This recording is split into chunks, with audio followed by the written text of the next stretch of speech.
This 2024 NFL Coach of the Year betting odds and picks edition of the NFL Propcast on the Sports Gambling Podcast Network is brought to you by Underdog Fantasy.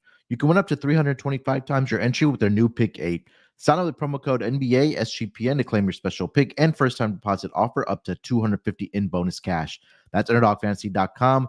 Make sure you use that promo code NBA SGPN.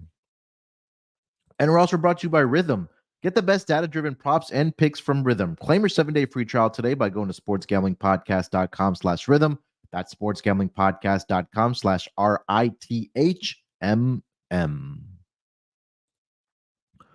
Welcome, everyone, to the Propcast, part of the Sports Gambling Podcast Network. It is Thursday, June the 27th, currently 12:06 on the East Coast. Here to get into the 2024 NFL Coach of the Year betting odds and picks for the upcoming season. We'll look back at the past winners of this award, see if we can find what the narrative is, if there's a theme there, and we'll go through the betting odds for the coaches for this upcoming season. And joining me to help me break everything down happening on the grass and turf for the NFL season for this coaches awards market. Got my guy here with me. It's ChrisBeCappinn. Chris, what's going on, my man? How you doing? What's up? Excited to be here. As we get into some NFL Coach of the Year odds.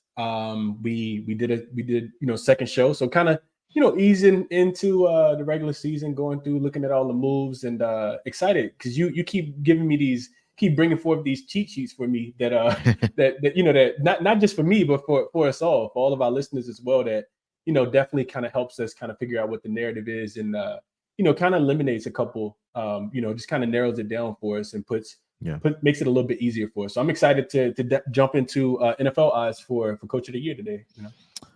Yeah, I know we already did the MVP odds for this upcoming season. So if you haven't gotten a chance to listen to that episode, got plenty of time to do that before we get to the NFL regular season. So like I mentioned, we'll be going through all the awards markets, once a week here, maybe twice a week as we ramp up and get closer to the NFL season. And then we'll get into obviously season-long player props, division preview player props, and all that fun stuff. So yeah, like I mentioned, today we'll talk about Coach of the Year.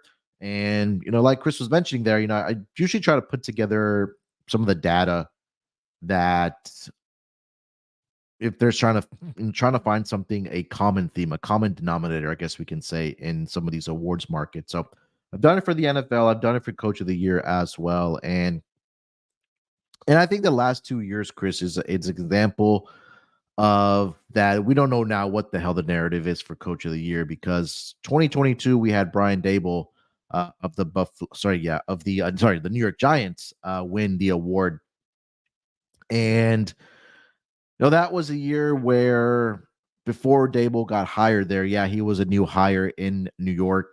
The Giants, I should say, only had won 4 games, and when he came over, he took over. They won 9 games that year, didn't win the division. Had a negative point differential at -6. They were the 6th seed in the NFC conference in the playoffs. Obviously an improvement of about 5 wins year over year. And they did have the easy schedule that year. And I guess the note there was that this was the first playoff appearance that year when Brian Daboll was hired for the Giants since 2016. So it had been about 6 years since they had made the playoffs.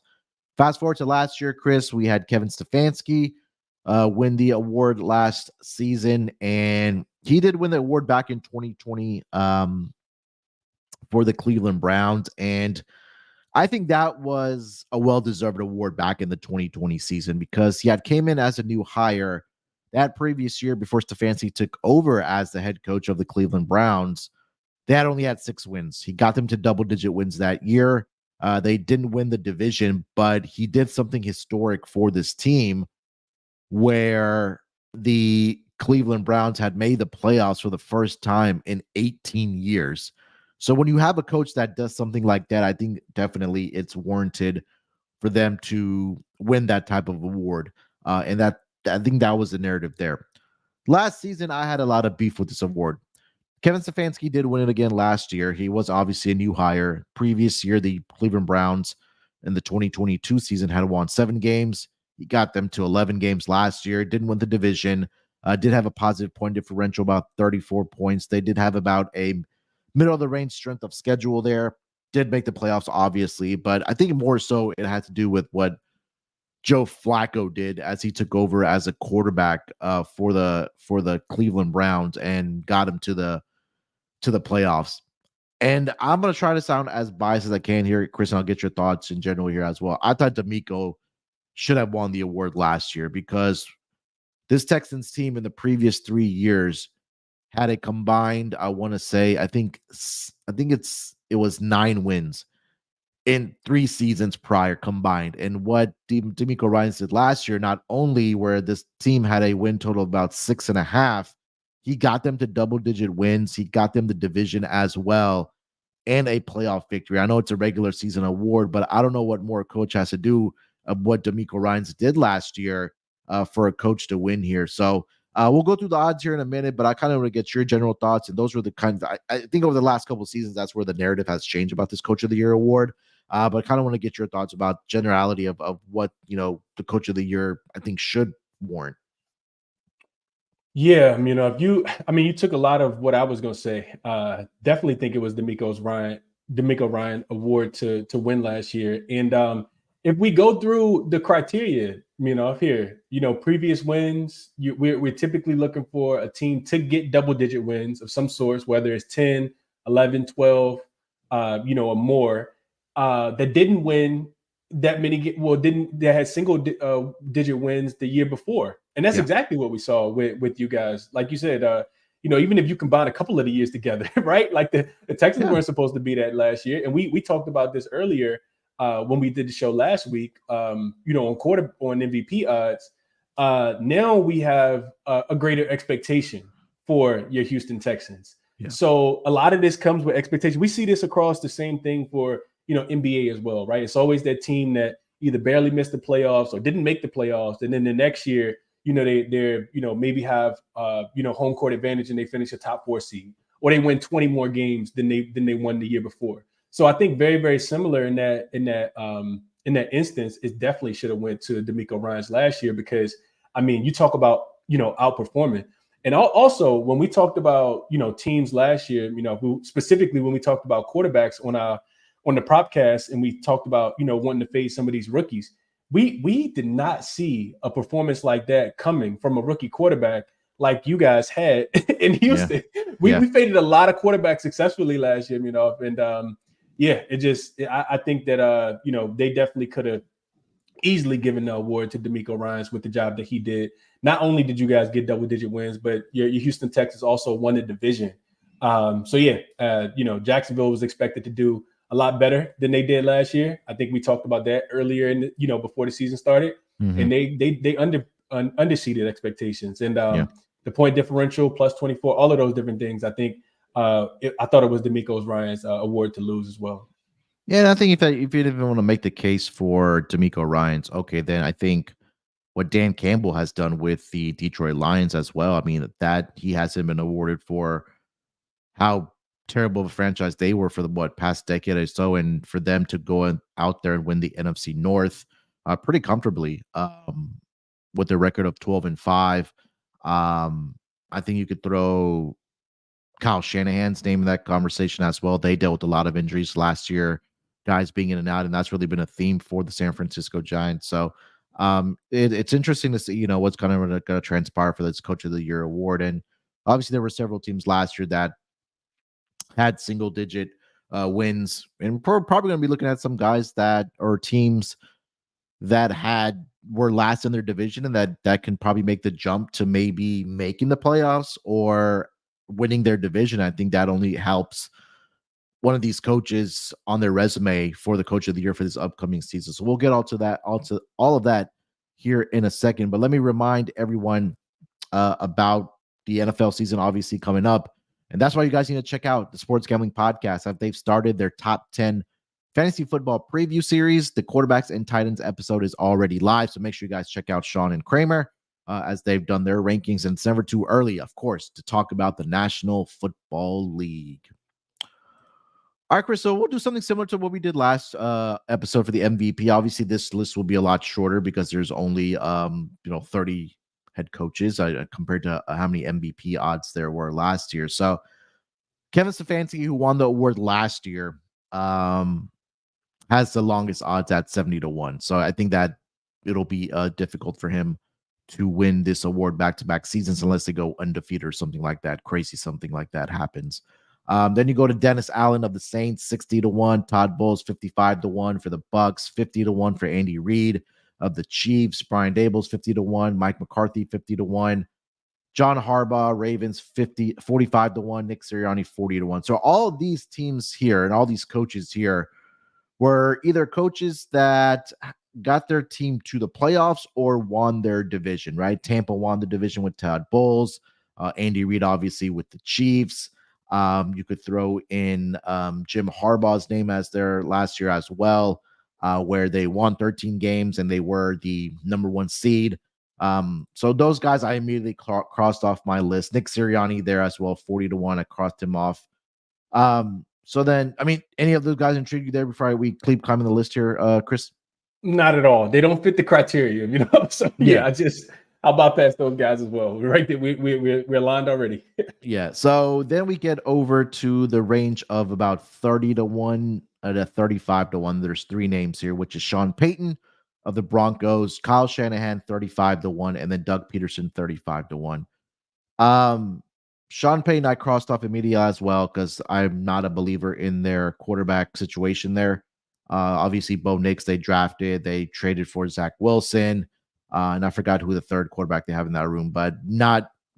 I don't think I expect this team, especially in the AFC West, where I think the other 3 teams improved, where I think expect the Denver Broncos to be at the bottom of the barrel there in the AFC West. Kyle Shanahan, 35-1. I don't know what else he has to do to win this award. Again, like I mentioned, probably have to win 15, 16 games, go undefeated. So 35-1 crossed him off. And Doug Peterson as well. There's just something in Jacksonville that's not clicking there. I think he's a good coach, but I don't think that he's warranted right now for me to put money down on win the coach of the year there, Chris. Yeah, so my thoughts are very, very similar to what you said on 2 of the guys. So the Denver quarterback situation, Stidman is the other quarterback that's in that in that pool of quarterbacks out there, and I have no idea. Of course, it's going to be really, really intriguing, with a new quarterback at the helm. Of course, no Russell Wilson being in Denver anymore, so that's going to be interesting. I just to come out of that division, the AFC West with Kansas City, winning anything is going to be difficult. And I know we're going to talk about the Chargers here in a second, but which is also a new coach at the helm there. And then you mentioned Jacksonville, like you said, we kind of talked about them kind of under exceeding expectations. I would say that if they're able to. I mean, they have to do a lot more, maybe exceed the expectations that we thought that they would kind of run away with that division last year. Houston tripled up the wins that they had last year, and Jacksonville, fell just 9-8. So I guess Doug Peters has a little bit of a shot. I know he's returning a lot of the talent that he does have, but it's not enough for me to want to bet it. Not even piece of money yet. And then who was the other guy you said? You said so those 2, and Peyton, then Shanahan, and Peterson. Oh yeah, definitely not. So Shanahan. Yeah.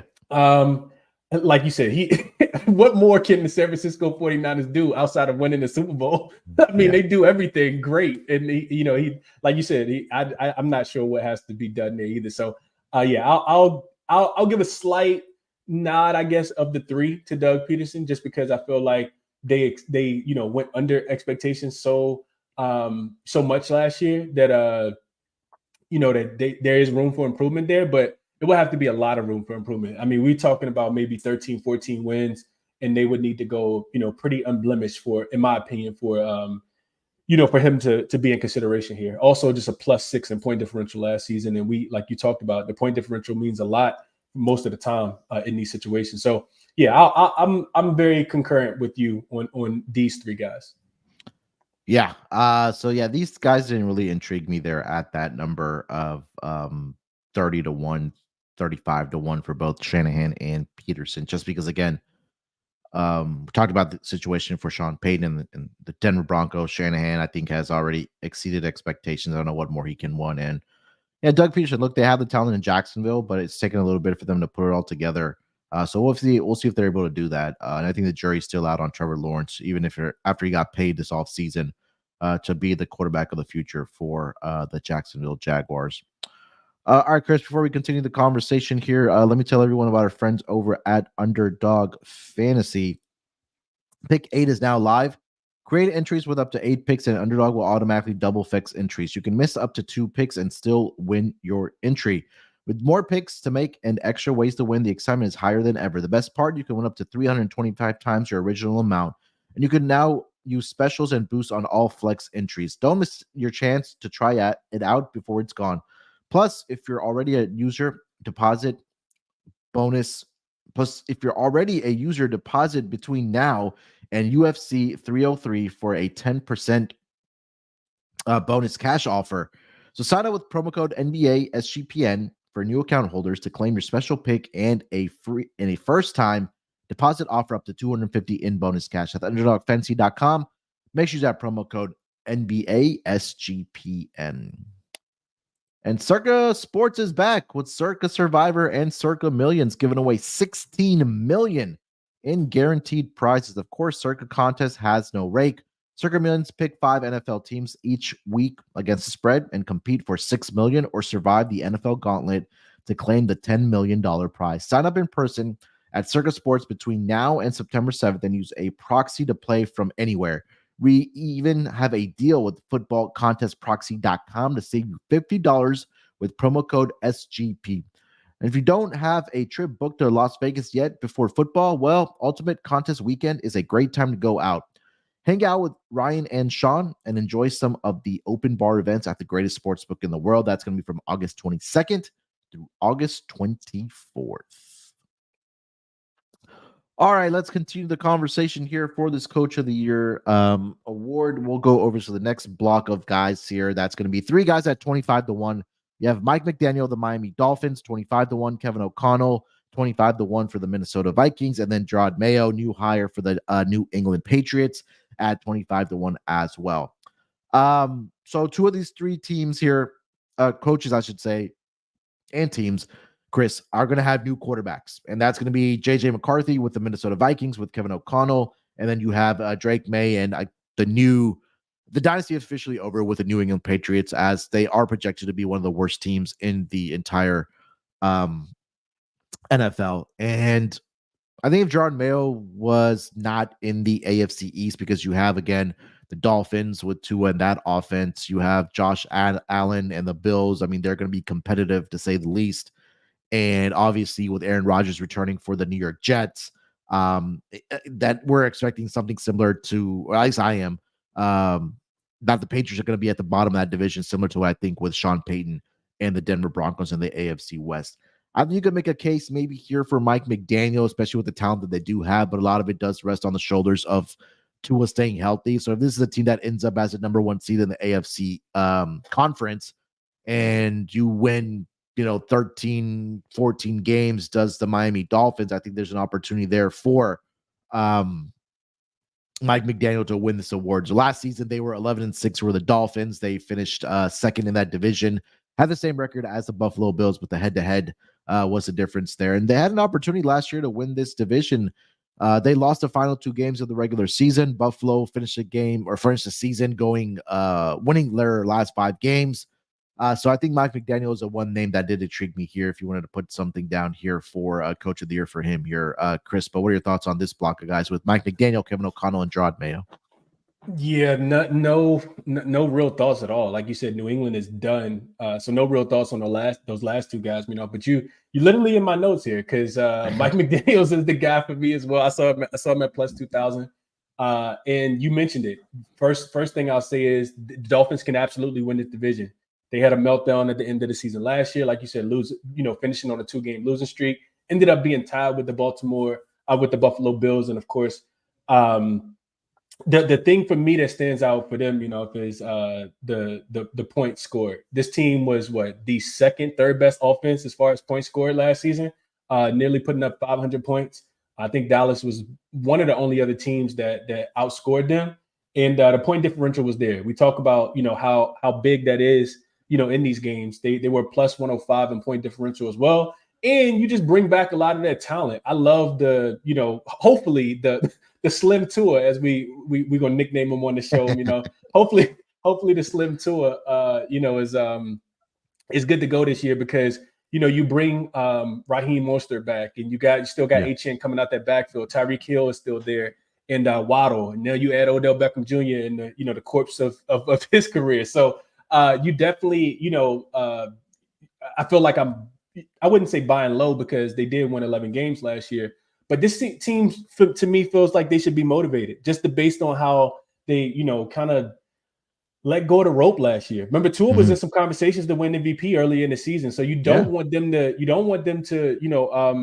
to plateau too early. But I think if they could put it together for a full season, then Mike McDaniels definitely has a chance here. So he would be the one guy, actually one of my favorites because I just love the offense. I think a lot of it is, building on the offense. So if they could win, 2 or 3 more games, maybe get to 13 wins, maybe 14 wins, and they can stay healthy throughout the full season. Granted, the grand scheme of things, as far as the skill position players, they have a lot of talent on this roster. So I would be looking at Mike McDaniel as well if I'm looking at any of these 3.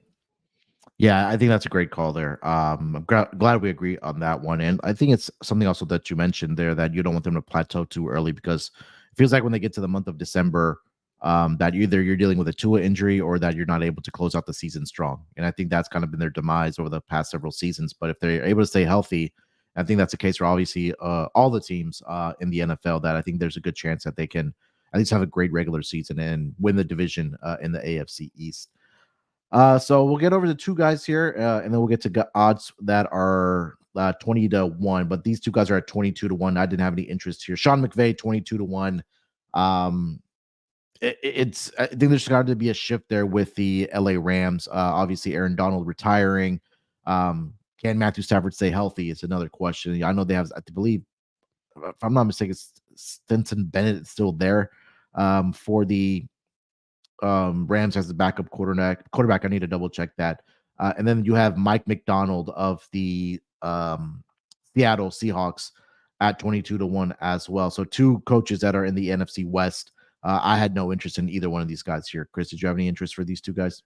Not at all. The Rams, I think about this team as being a high scoring offensive team that also can get, cause a lot of chaos on the defensive side as well. And I think, like you said, with Aaron Donald stepping away from the NFL, I'm right there with you. I think the Rams are they typically are, and I do like Sean McVay as a coach. I think that they'll be feisty and be competitive. But as far as taking home no award, no, and I won't even mention the counter to the addition that you mentioned. I think the Rams, in McVay, just because he is such a great coach, I'll mention him. But I don't think either one of these guys have a chance to take home no award either. All right. So we'll get over to 3 coaches here that are in the 20-1 range. We have Mike Tomlin of the Pittsburgh Steelers, 20-1. Brian Callahan, new hire of the Tennessee Titans, 20-1. Then Antonio Pierce of the Las Vegas Raiders at 20-1. I thought last year that when they hired Antonio Pierce for the Raiders, I actually did, or when he took over, I should say, as the head coach there, that there was possibly an opportunity that he could win that award, and I did put some coin down on it.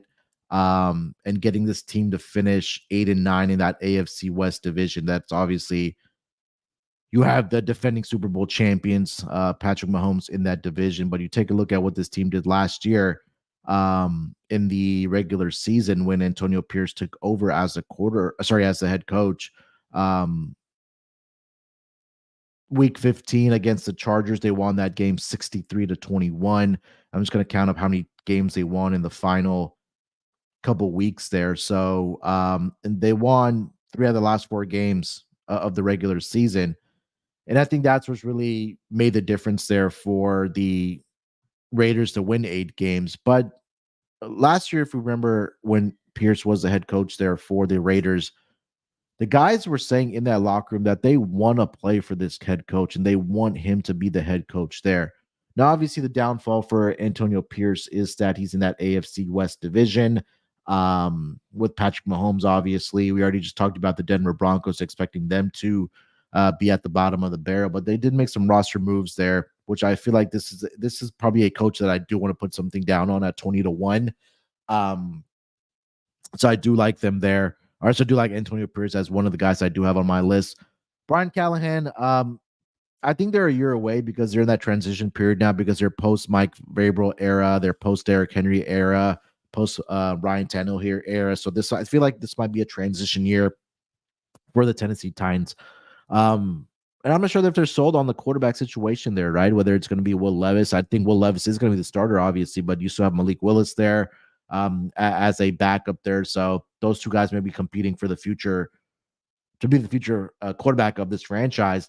And then Mike Tomlin, we know that since he's taken over as a Steelers the head coach, that they haven't had a losing season. But if you take a look at their schedule in the final 9 games, I mean, it's in an absolute gauntlet. And now he has Russell Wilson there and Justin Fields there as well as a quarterback. So I think it would take, and especially being that division, the AFC North, Chris, where you have to deal with the Bengals, the Ravens, the Browns. It's an opportunity there that, hey, if they win this division, that Mike Tomlin does it. Absolutely. But I just think that this is a year where I don't think that the Pittsburgh Steelers finish above 500, just because if you take a look at their schedule for the second half of the year, I mean, it's a gauntlet to get through. So Antonio Pierce is the one that has piqued my interest here in this block of coaches here, Chris. Yeah, you made a lot of great points here. If I think when I think about the Raiders, I don't know what your thought is, but when I think about the Raiders in the second half of the season, if I just think about cigars being lit in the locker room after the games, this was a team that definitely had the buy-in of their head coach. So if that can return, that's a lot of the motivation is because the significant change that we saw from the beginning of the season to the end of the season for the Raiders was. It was significant. It was definitely a big jump that they took. I'm not into taking coach of the years when I don't trust the quarterback as much. And you mentioned for both of those other both of those other coaches, just that the quarterback being being just a tad bit I guess the word I'm looking for is we don't know. We really just don't know what that's going to look like when we think about the quarterback. Will Levis, like you said, he probably will start, but there's also Mason Rudolph. You mentioned Malik Willis. Like where does Tennessee go? In that regard. And then Pittsburgh, I kind of think about Pittsburgh as being in a not. I didn't even know that about their schedule, the second half of the schedule, but that division is always, AFC North is always going to be really, really tough. So tough, it wouldn't. Yeah, I mean, you got Baltimore there. Cincinnati is always going to be, dangling around. Everybody in that division won 9+ games last season. So it feels like a dart throw, even with Tomlin being such a great coach. And, Pittsburgh, having a lot of ways that they can improve. What happens with that offense? They were -20 in point differential last season, and we really saw them struggle to score the football. So, upgraded quarterback, how much does that mean? I think it's just too much a little bit of a dart throw. You expect them to play defense and run the football because that's what Pittsburgh has been doing for forever. But I'm not sure if that's going to translate to Mike Tomlin being coach of the year. Yep. All right, we'll get over to the next block of guys here. We'll go with Shane Steichen of the Colts, Dave Canales of the Carolina Panthers, new hire, and then Dan Quinn, I believe, at the Commanders, if I'm not mistaken. Yeah. So this block here, Chris, I'm kind of getting D'Amico Ryan's vibes from Dave Canales here of the Carolina Panthers. And last season, this team was obviously in the bottom of the barrel in that NFC South division. Obviously, Bryce Young's first year is also the fact that I thought that Bryce Young was in a very, very tough situation because he really didn't have a lot of weapons there, like I think CJ Stroud did, right? Because we knew the potential of Nico Collins. He just needed a quarterback there, and we saw him flourish last year. Tank Dell, before he got injured, was absolutely flourishing for this team as well, and also being in that division. But I think we can both agree that the NFC South division is probably the worst in the entire NFL. And for this team to win only 2 games last year, look, if this team goes from winning 2 games to possibly winning 8 or 9 games, I think 9 games definitely wins you this division, I think you could make a great case for Dave Canales to be the NFL Coach of the Year for the 2024 season. Last season, I mean, this team was 2-6 at home. They didn't win a single road game last year, did the Carolina Panthers. So obviously, the only direction that this team can go is up. A lot of expectations set by their owner, Dave Tepper, that they're quote unquote in win now mode, or whatever you want to call it. But there's still a ways to go for this team. But I think that if there is a team that can go from, I don't want to say worst to first, but at least be competitive next year, with the right guy in place, it is Dave Canales. So I put a check mark by his name. Odds of 18-1 right now. Dan Quinn being the NFC South, and I know, or sorry, the NFC East, and I know you'll expand on him in that division as well. I mean, we haven't seen a repeat winner in that division for what, 20 plus years now. And it's a brand new regime there, right? You have a brand new quarterback in Jaden Daniels. You brought in offensive coordinator. His name is just slipping my mind. Who's the Arizona former head? I'll look it up. I totally forgot to. It's slipping my Golly, mind. what? It's like, oh my God, what is his name? Texas Tech head coach. Yeah, you look that up. I don't know why it's slipping my mind right now, but this offense is going to be a whole lot different for the Washington football team, or Redskins, or Commanders, whatever you want to call them. But I think it's also the Kingsbury. fact. There That's you go, Cliff Kingsbury. Golly, I can't believe I forgot his name. It definitely helped. Yeah. So again, the talent is definitely going to be there for this Washington team. They also may be a year away from being competitive as well, because again, you have a brand new offensive system, you have a brand new head coach, you have a brand new quarterback as well. Shane Steichen, I am a fan of. I thought the winner between that Texans and Colts game, obviously that had huge playoff implications for the division last year. That I think if Shane Steichen would have won this division, I think he would have won the award last year, because they were without Anthony Richardson last year. I think after the first couple of weeks, really, he dealt with that shoulder injury, and they were having, I think, Gardner Minshew in there as well. And Jonathan Taylor to start the season was a little bit of a holdout as well for the contract situation. So Shane Steichen, I am a fan of. So I have those three guys there: Dan Quinn, Shane Steichen. I think with the highest upside, obviously, with the team would be Dave Canales for me here, Chris. But what are your thoughts on Steichen, Canales, and Quinn? I don't like any of them, Okay, I really enough. don't. I think looking at you sound a little more optimistic on Carolina than I do, but I think about what we talked about last year. This team won two games. Of course, there's going to be potential for him to come in. Canales is, of course, and I mean, the only way they can go is up, right? They were a minus 180 in point differential last year, and a lot of it was them really, really struggling to score. Do I think the defense will be a little bit better? I do. Do I think that their offense is still going to struggle? Yes, because what weapons do they have? I mean, we could still bet on Adam Thielen to go over his reception prop, but like, are we really expecting Carolina to go out? Like, what shiny new toys do they have? That's going to be able to help them score the football. So I don't like that as much.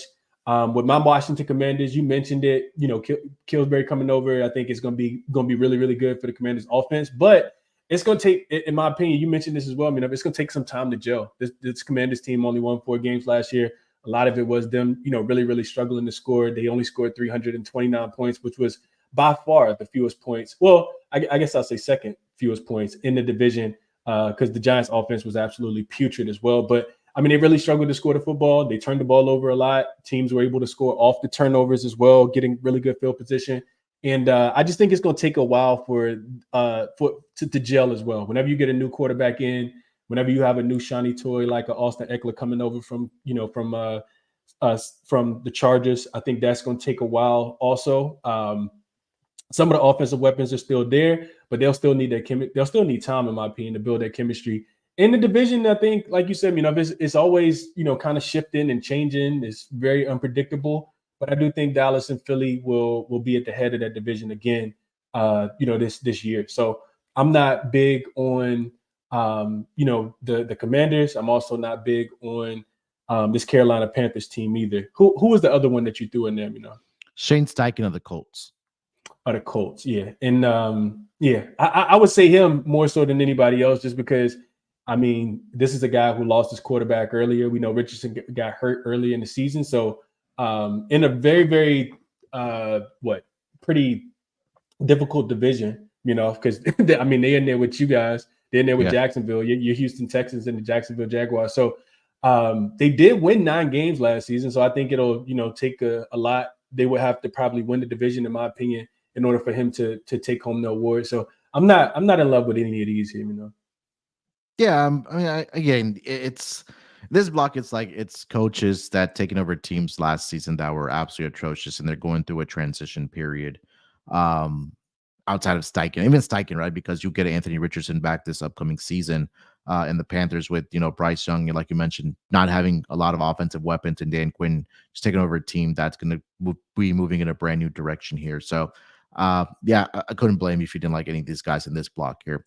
All right, before we get to the top 8 guys here of this Coach of the Year list, let me tell everyone about our friends over at Rhythm. If you're betting on player props and you need to download Rhythm, Rhythm is a go-to sports betting tool that transforms complex data into actionable insights, empowering bettors with smarter data-driven decisions.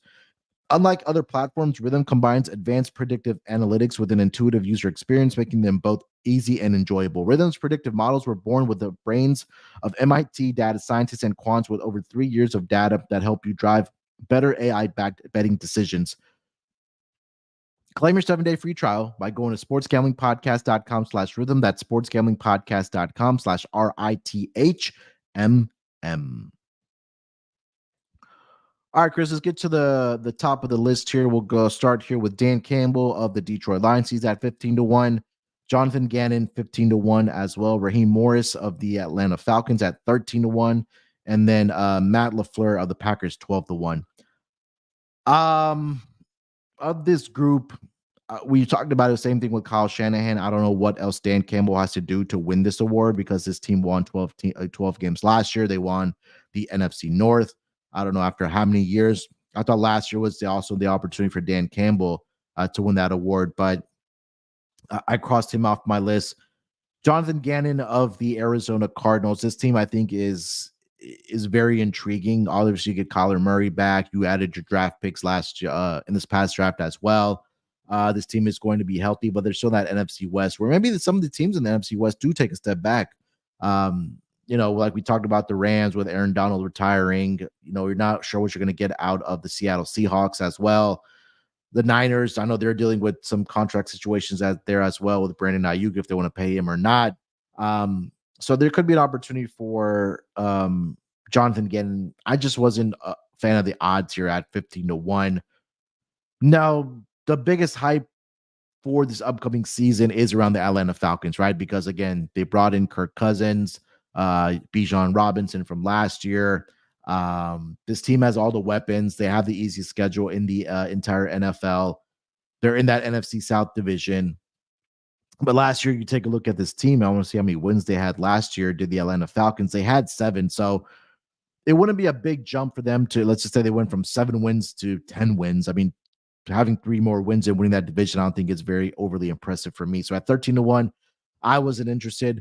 I think Matt LaFleur is one of the best head coaches in the NFL.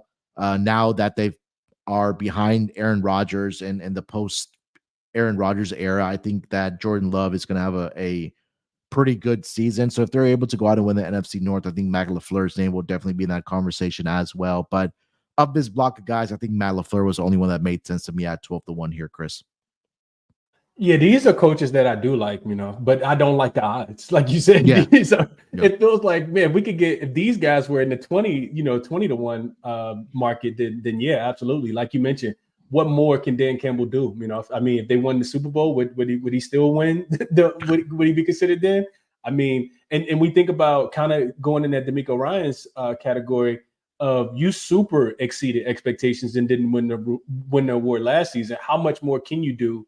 It kind of feels like they, unless they're, dealing with some severe injury to one of their key, talent guys, then they probably won't win it this year. And that goes for both of them. So Dan Campbell goes in that conversation for me. Gannon, like you said, the Cardinals are sitting at 6.5 win total this season, which is two wins more than what they had last season. So not great expectations there, but I would want to kind of get there with him. I do love, getting Kyler Murray back, and him having who did they get? They had a big wide Marvin receiver Harrison addition, Jr. Marvin Harrison Jr. I do love that for Marvin Harrison Jr. But maybe a year early for them. Yeah. They'll need to build some chemistry. I do love what Arizona was able to do defensively for some parts of the season last year. So yeah, I think the odds just aren't great enough. LaFleur, like you said, probably in my opinion, the best candidate here. Just because he's been a really good coach for a very long time. And now, like you said, he's had his transition year, and we actually saw, quarterback play a little bit better than we thought it would be last season.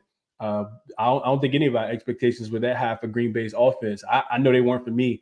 And we saw them, really kind of, just kind of embrace, the quarterback play that they got last season. So LaFleur wouldn't surprise me here, even though that is a very, very difficult division because they'll be competing with Dan Campbell, of course. And then you mentioned Raheem Morris as well. The Atlanta team was putrid last season. Offensively, they looked so bad. I know you remember some of those games. Yep.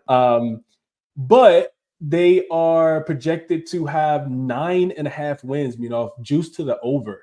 So the expectations are already kind of, ramped up with the addition of Kirk Cousins being there, which doesn't make this one as sexy as possible. Of course, he's coming off an injury as well. So, odds not there, not big enough. Maybe if Atlanta was projected to struggle, yes. But, I think with the chemistry that they have to build and the injury status, or I guess I should say injury-prone status of Kirk Cousins, I couldn't quite get there with Atlanta either. But LaFleur would be my favorite of these four. I think I would agree with you. I think for the Falcons, their success rides on the shoulders of Kirk Cousins.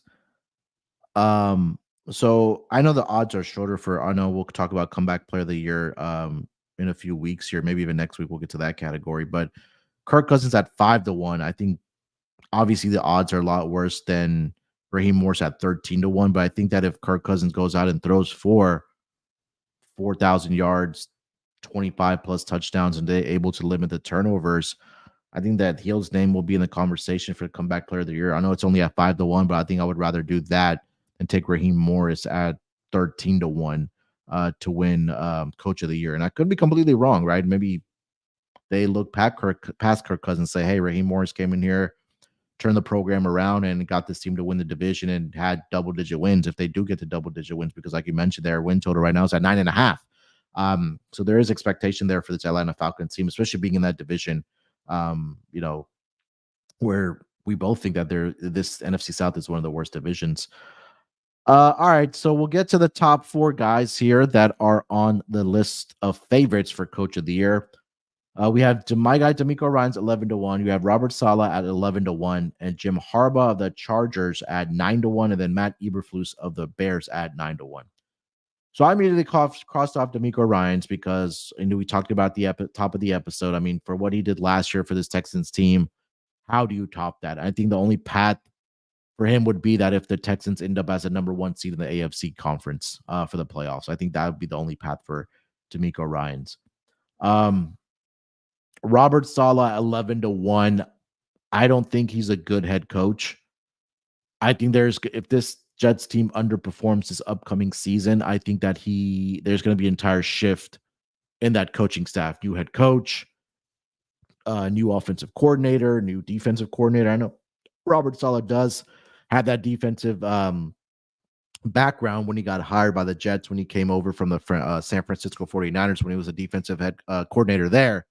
But I just as a head coach who has to manage the entire team, I don't think Robert Saleh is that guy. So I don't think he should be warranted at 11-1 as one of the favorites here. And then you get to the top two guys here, 9-1, Jim Harbaugh and Matt Eberflus. Now, for Jim Harbaugh, this Chargers team last year won I believe 5 games, if I'm not mistaken. Yeah, they were 5-12. So when you talk about upside, and I know they have a lot of roster turnover there as well. You have a head coach that won the national championship at Michigan. Now he's going to come over and try to see if he can duplicate that success that he had in the regular season with this Chargers team being in LA, yada, yada, yada. You still have, Justin Herbert there. I know they lost Keenan Allen. They lost Austin Eckler. But I feel like I don't want to back a head coach that's coming from the collegiate level, even if it is Jim Harbaugh, to the professional level. And these odds in my eyes were very, very ridiculous here, Chris, at 9-1. Matt Eberflus of the Chicago Bears. You get Caleb Williams. They revamped their roster, right? We talked about they brought over Keenan Allen. They made some moves last year to improve this team. And last year, they finished 7-10. But you're also in that NFC North division where, you're expecting the Lions to be a double-digit win team. They won 12 last year. We just talked about Matt LaFleur and Jordan Love and the Packers there as well. So there's a lot of hype similar to the Atlanta Falcons with the Chicago Bears here with Caleb Williams. So I think that if the Bears go out and have a successful season, it's probably because Caleb Williams had a fantastic season. And you look at him for offensive rookie of the year, where he is obviously the odds-on favorite right now at plus 135. So this top of the list here really didn't excite me here, Chris. I mean, if I put a gun to my head, I would probably ask you to shoot me because I don't know if I can pick any of these guys here at top 4. I mean, I think it'd probably have to be D'Amico at 11-1 because I feel like this Texans team is going to be in that conversation with the Chiefs as the number 1 seed or even the number 2 seed. I know it's going to be hard to dethrone the defending champions, obviously, when you have Patrick Mahomes and Travis Kelce, but none of these guys at the top 4 really excited me here, Chris. Yeah, I'll keep this one short as well. If none of these guys really excited me either. You took the words right out of my mouth, right? Caleb Williams coming in, he would have to have a hell of a season in order for Matt to win this award. And John Harbaugh, the Chargers, I just feel like they kind of lost too much. You mentioned him, exceeding expectations on the collegiate level, but that transition to the NFL can be difficult. D'Amico Ryans would be the guy for me as well. I know I'm not too high because I feel like the odds should be better, and I feel like he should have won it last year. And they exceeded expectations so much last year that I don't like to double dip and think that guy's going to win it the next year. So yeah, I'll be right there with you. If I had to, it would be D'Amico, but I'm not interested, especially with the odds that we're getting here. All right, so that's the entire list there of NFL Coach of the Year here. So I'll go through my list. I think I forgot to mention one name here. I'm sorry. I don't think we discussed Zach Taylor of the Cincinnati Bengals. Bengals last year were a team. We'll quickly get to him, and then we'll get to the guys that we will be putting some money down on. So Zach Taylor, obviously, of the Cincinnati Bengals last year, this team finished 9-8, even despite not having Joe Burrow with the wrist injury last year. I know they also lost or traded away, I should say, Joe Mixon. But there's a lot of hype for this team to come around and have a better season this upcoming year. And being that AFC North division, I think this is one of the teams that a lot of people are expecting that can make that leap from being last to first in that AFC North division, because they also do have the benefit of playing a fourth place schedule, one of the easier schedules you can say in the entire NFL for a fourth place, even the talent that they do have, right? With Joe Burrow, T. Higgins, Jamar Chase, the defense as well, at least that front seven for the Cincinnati Bengals team. So, and I think last year they just have to be last year they were only 1-5 within that division. That's not going to get it done. No team was above 500. So that just tells you how difficult this division is. So if they're able to be a game or two better, not only in the division, but outside of the division as well, I mean, you could see the Cincinnati Bengals team winning 11 games, maybe even 12 games. And a lot of it, I think, is predicated on if Joe Burrow is able to stay healthy, because I think we can classify him, unfortunately, early in his career being a injury-prone player, because, again, the wrist injury, he had a torn ACL. Look, let's not forget, he guided this team to the Super Bowl. They just fell a little bit short there against the Rams. But at 25-1, Zach Taylor, I don't hate those odds because, again, just a situation that lines up for the Cincinnati Bengals team here, Chris. Yep, same, 25-1. It definitely feels a lot better than some of those other ones that we talked about that are shorter than 25-1. Absolutely. And with the offensive talent that they have, I know it's his first year there, but with the offensive talent that they had, you mentioned it, you really just need Burrow to stay healthy, add a few more wins. The Cincinnati Bengals are sitting at 10.5 wins, and they're juiced over to minus 120. So I don't hate that for Zach in this spot either. All right, so those are now all the coaches that we went through here. So I only had a list of about 2 to 3 guys here that I will be putting something down here, Chris. So I will go with Antonio. Pierce at 20-1 for the Raiders. I just think that this is a coach that the players want to play for. And I guess I understand they are in the AFC West division where you have the Chiefs. But outside of that, I mean, we just said that this might be a transition year for the Chargers. We don't expect the Broncos to be good. So, maybe there's a I was going to say World Series, a Super Bowl hangover for this Chiefs team. And maybe the Raiders could surprise you. I know that the quarterback situation isn't the greatest, but obviously you still have Devontae Adams. You have Max Crosby and the defensive line on the other side. So there may be an opportunity there for the Raiders. I mean, they could be sneaky. So 20-1 for Antonio Pierce for me.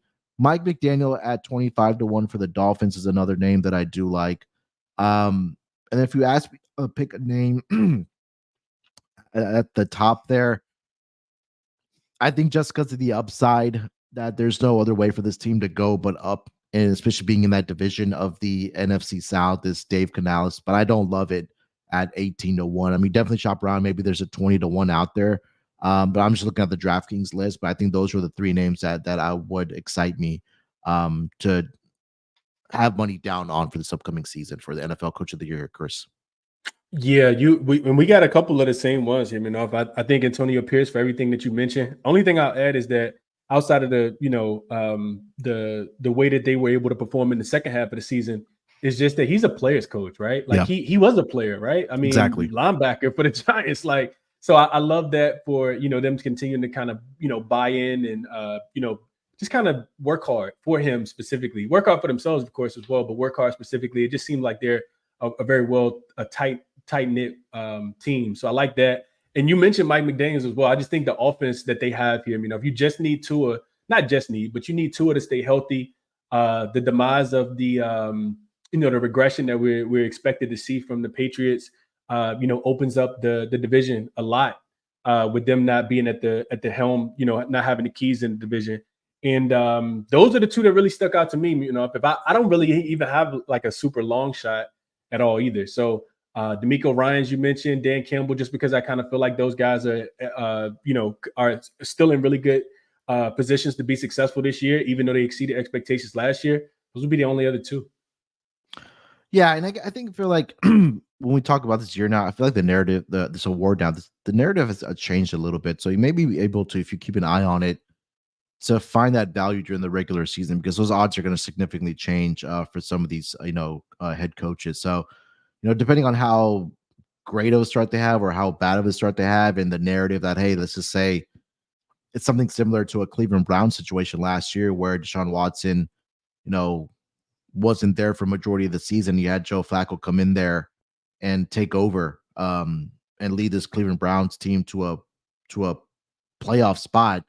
Those are the things that you may have to find in the regular season. Sometimes I feel like that comeback player of the year and the coach of the year award are kind of tied together. But I think this would be more of a situation and award category that you want to keep your eye on during the regular season, because like I mentioned, you are going to, find maybe better odds, or, as these teams come out of the gate and see how they look, for these coaches and see how their teams are doing. And the odds, I think, will definitely reflect that. So, but it's always fun, obviously, to go through this coach of the year and just kind of discuss the odds here before we do get to the regular season. All right, that is going to wrap it up for this edition of the Propcast, NFL Coach of the Year for the upcoming season in the books. We did MVP, like I mentioned at the top of the episode. So, getting ready for the upcoming season, we'll go through category by category. We still have a couple more awards here to go. Comeback Player of the Year. We'll talk about Offensive Player of the Year, Defensive Player of the Year, and then Rookie of the Year awards as well. And then we'll, again, like I mentioned, we'll get over to some of the stat projections for the upcoming season. So a lot of content for us still to get to and through the summer before we do get to the NFL season. But Chris, anything else you want to mention, man, before we get out of here? Nah, man, enjoy whatever it is that you are betting, and definitely shop around for some of these lines. See if you can find better lines than what we've talked about. Appreciate you having me on, and looking forward to the next one, my man. Yeah, 100%. We'll be back probably next week for sure. We'll get through another category here for the awards market, and then we'll rock it there as well. So if you haven't already subscribed to the Propcast feed, make sure you guys do so. And also on the YouTube channel here as well, just put in Propcast SGPN and you'll see our name pop up. Just go ahead and subscribe for us, because this is where we will be doing exclusively our NFL content and NBA content going forward. So again, make sure you guys subscribe to us over on YouTube and also on your podcast player. Make sure you guys follow Chris on Twitter. That's at ChrisBeCappinn with 2 P's and 2 N's. You can follow me there as well at SportsNerd824. Till then, we'll talk to you guys next week. Enjoy the games this weekend, and we'll talk to you guys down the road.